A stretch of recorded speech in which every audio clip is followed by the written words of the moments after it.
Don't tell anyone this, but back in high school, I failed the driving test 4 times. But how did I pull off such an incredible speedrun? What is the secret to, let's just get into it. So my first test began on a road.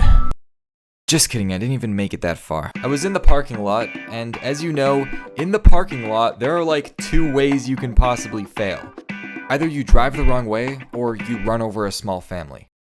Well, there were no families in the parking lot that day, and I wasn't gonna drive the wrong way. I mean, there were signs everywhere. Ha! You'd have to be an idiot to drive the wrong way. But this doesn't even come close to what I did on the second test. I turned on the car, put my foot on the pedal, and this time I actually made it to the road, but there was something strange in the distance.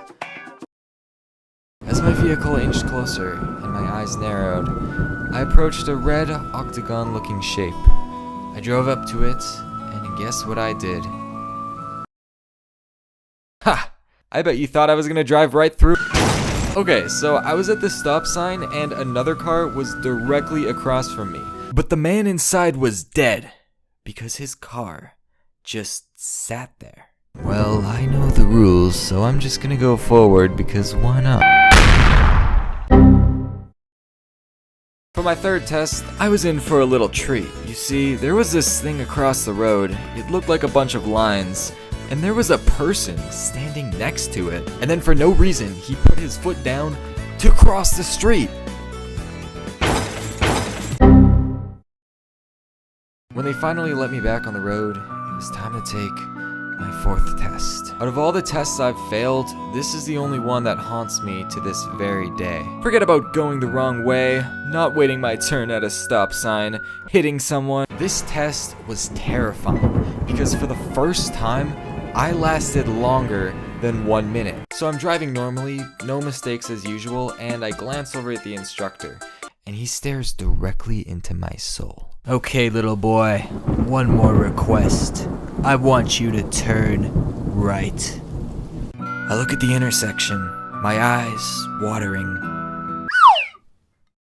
When we stopped the car, he turned to me slowly and lowered his voice and said, "You dare question my authority, young man?" But this isn't the end to this anime series because I did get my driver's license, and you want to know how? Hard work and practice, baby. So, first of all, I took my 5th test in a town with no lights, no cars. There were like 3 roads, and we just did a couple of circles. The main intersection was a 4-way stop sign. I also made sure to take my grandma's car, which was equipped with sensors, automatic lane detection, basically everything my first car wouldn't have. But hey, I got my license, and so far I've only been in 1 accident. If you learned one lesson from this video, it's that if you're driving and you see a stop sign, make sure you always click subscribe.